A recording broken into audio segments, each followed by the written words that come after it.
Alright, so I'm not sure if you guys can hear this or not, but it's definitely, the sound is still there.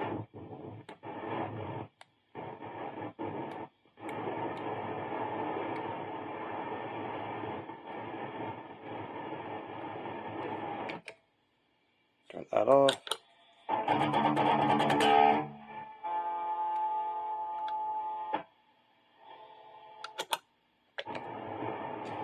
And it's back on again.